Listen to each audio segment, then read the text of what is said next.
All right. So today, first, I'm going to introduce unit number 5, the promise of the covenant. A great passage as we work through, of course, these chapters 12 through 17 in particular that we'll be dealing with next week. We call this the unfolding of the covenant relationship. The beginning there in chapter 12 and the promise in 12:1-3 that Abraham would become a father of a nation. He would have descendants. He would make Abraham's name great and bring forth descendants from him, even though he and Sarai were elderly in their state. They have followed faithfully God's call to go to the land of Canaan. We've seen them traveling through the land, Egypt and to back, even when Abraham is unfaithful, like in the passing off of Sarah, God is able to intervene and bring about blessing to not only Pharaoh's household, but in particular to Abram and Sarai. Then we saw as they came back into the land, the relationship between God and Abram was reiterated, the site of Bethel. And then he begins to move to the south to settle. And of course, we have the division we looked at last time between Abraham's family and Lot's family, who has migrated down into the Jordan Valley area. Abraham remains in the central hill country, basically through the rest of the narrative, being back and forth, except for when he goes up north to rescue Lot and all the goods that were taken by the Mesopotamian armies. And he comes back to, again, the central hill country where he offers the tithe of the booty from the war in the context of the worship at Salem, or which most of us think is Jerusalem, in the context of the kingship priesthood of Melchizedek. And of course, Melchizedek likewise pronounces blessing upon Abram, his company. So that was our focus. So in the backdrop of this military victory, you read in your commentary by Walke, the emphasis upon the kind of victory military context in some of the languages used, and he picks up on the use of the term shield and the phraseology that introduces chapter 15, the after these things. We'll look at that in Hebrew in just a moment.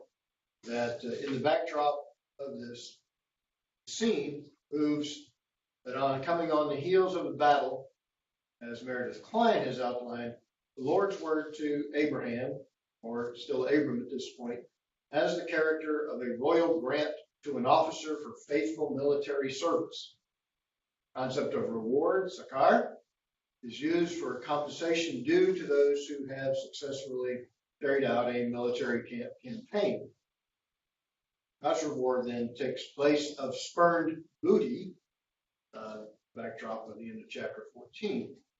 Moreover, God's command to not be afraid suggests that Abraham expects reprisal from the kings that he has defeated.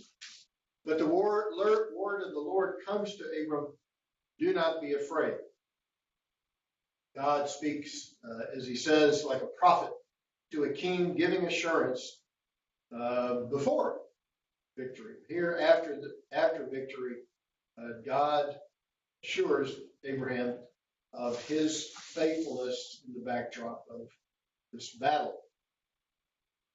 But, you know, he questions Van Rod's particular quote that he has there on page 240.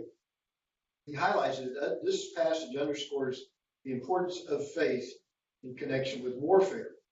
When you read through the rest of Israelite history, whenever Israel goes into battle, without a context of their faithfulness, they lose the battle. When they try to take the land after rejecting the land, the book of Numbers, chapter 14, They attack the cities in the south near Arad and Hormah, and they are dramatically defeated. And they retreat in dismay. Later on, of course, in the Joshua context, after the victory of Jericho, the unfaithfulness of Achan's family leads to the Israelite defeat. And they're appalled that they have been defeated. And of course, the determination is made that somebody in the camp of Israel, the holy camp of Israel, has been unfaithful. So the context of the necessity of faith for Israelites to go into battle, the book of Chronicles emphasizes the need for prayer. When Israel goes into battle without consulting the Lord, without praying, they are defeated. Chronicles, for example, it even highlights more than the book of Kings does when Josiah goes into battle against Pharaoh Necho from Egypt. He is defeated. And the writer of Chronicles puts into that context that Pharaoh has questioned Josiah's attempts to block his advance on the basis of God's, communication to him. So Pharaoh has listened, but Josiah has not. Josiah listened to God in so many ways, but in this battle scene, he fails to listen to God. Didn't pray. And again, Chronicles, one of the major themes is prayer before battle, or prayer in the context of any national emergency or issues in life. When we pray, when we entreat God, when we call out to God in our circumstances, God answers, gives victory, and so forth. Again, one of the major themes in the book of Chronicles. Here, the assurance to not be afraid. And then the passage goes on then to describe the promise. The covenant promise from the beginning had to do with heirship, a descendant, and multiple descendants to come. But Abraham, of course, complains that he doesn't have an heir yet. But the only heir that then is his adopted son, Eliezer of Damascus. At some point in time, we're not told when, but in this intervening time, he's adopted Eliezer as his heir. And again, a very important concept. This is, again, one of those areas where we find a lot of great information in background studies of the ancient Near East about adoption. We have from Nuzi, from Babylon, and other ancient Near Eastern records, details about adoption as a means of procuring an heir, responsibility of an heir that we'll talk about later on, in properly dealing with the aged parent, the distribution of goods in the family, and this concept that we get into in Isaac, Jacob, and Esau text that we'll deal with in a few weeks, about also the oral blessing upon the family, rights of primogeniture, rights of the firstborn, and so forth. These are aspects of the unfolding of the covenant story that have precursors in the various portions of the text. So in Genesis 15, we deal with issues of an heir that has been procured by adoption. After this, of course, we'll deal with the use of a concubine in the hiring of servant Hagar to produce an heir via a natural means. And we'll talk about that again in coming weeks. And then finally, God has to each time assure Abram,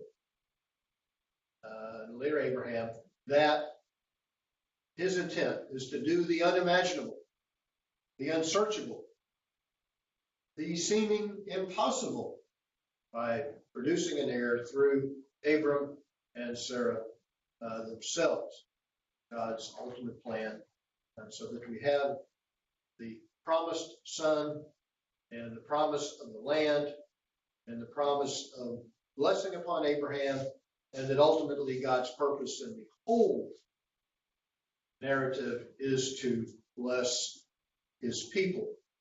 So, the adopted heir, God has a greater plan for Abraham and his descendants.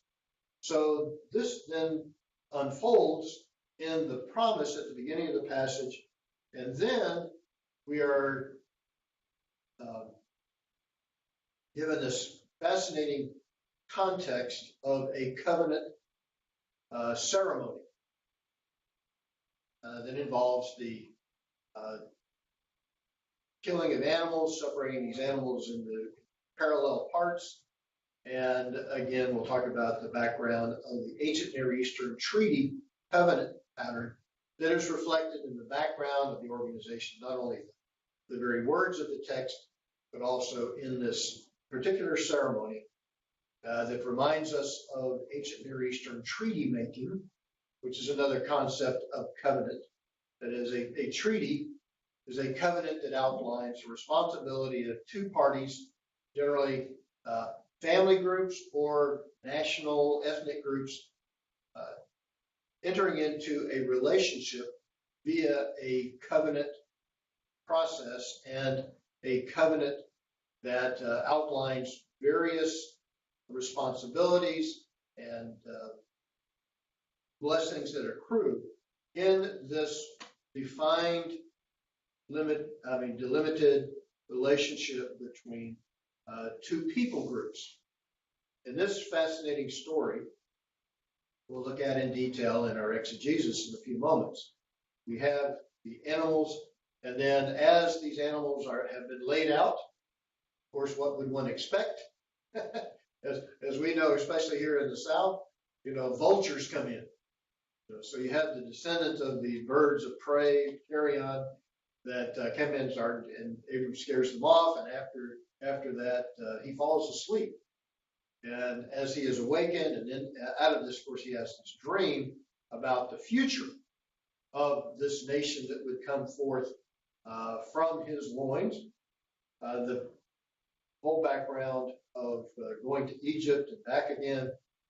But in this covenant ratification ceremony, Abraham is asleep.